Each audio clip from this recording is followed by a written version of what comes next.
Chapter 22. The Gem. It was surprising to learn how easy it was to lie to Daddy. I just asked him if I could go to the movies, and when he said sure and offered to drive me, I said I'd ride my bike instead. He'd even given me money for popcorn. I pedaled faster, trying to drive out the knowledge that I was disobeying my father.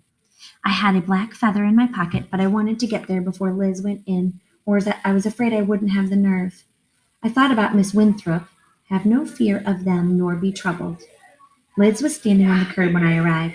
Marley, she frowned. What are you doing here? I shrugged. Going to the movies? Liz gave me a look. You said you were going to the gem. You didn't say I couldn't come. She had to work real hard to keep the frown on her face. A Negro boy walked up to Liz. He was dark enough that there was no way he could ever pass. Who's this? He asked, pointing at me.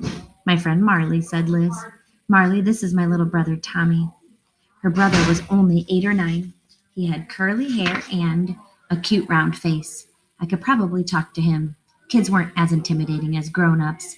I decided he was at Ovaltine, sweet and wholesome. Tommy looked over at me. You look like a white girl. I am a white girl, I said. Then why do you want to come here? Tommy asked. My friend's cousin works at the Center Theater on Main Street, and he says they have a new popcorn machine and velvet seats. I didn't know how to answer. Maybe he wasn't so sweet after all. You're going to get me in big trouble, said Liz.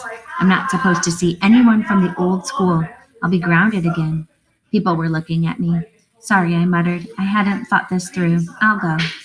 No, said Liz. A bunch of people have already seen you. The damage is done. You might as well stay and enjoy the movie.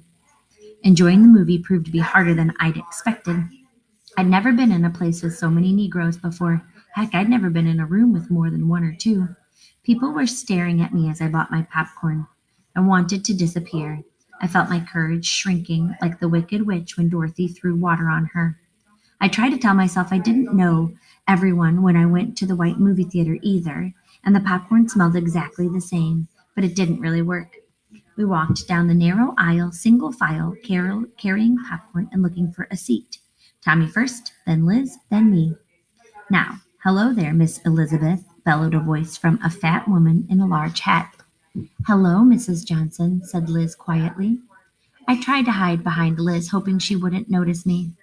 Elizabeth, I can't tell you how nice it is to see you out having some fun.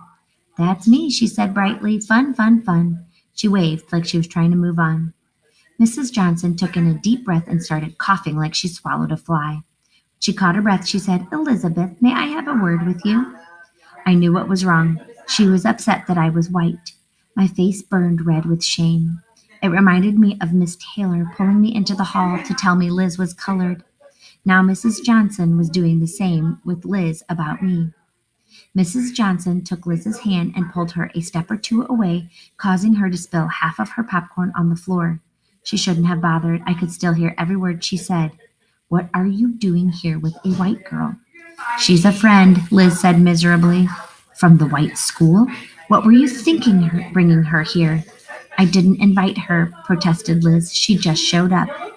She didn't realize it could be dangerous for you. Didn't she think about the repercussions? I hadn't. I'd thought the brave thing to do was to go meet Liz at the gem. I thought it was the right thing to do. Now it seemed like I should have just stayed at home. She's my friend, Liz protested. How can you be sure? Mrs. Johnson went on. Everyone was staring at us now. I prayed for the lights to go down and the newsreel to start. Elizabeth, people have been killed over less. After taking such an enormous and I might say foolhardily risk, you might at least. Mrs. Johnson, said a familiar voice sharply. What's going on here? We all turned and looked. There was Betty Jean, wearing a blue skirt and a white blouse. It was the first time I'd seen her without an apron. She looked real pretty. This white girl has snuck into this theater and...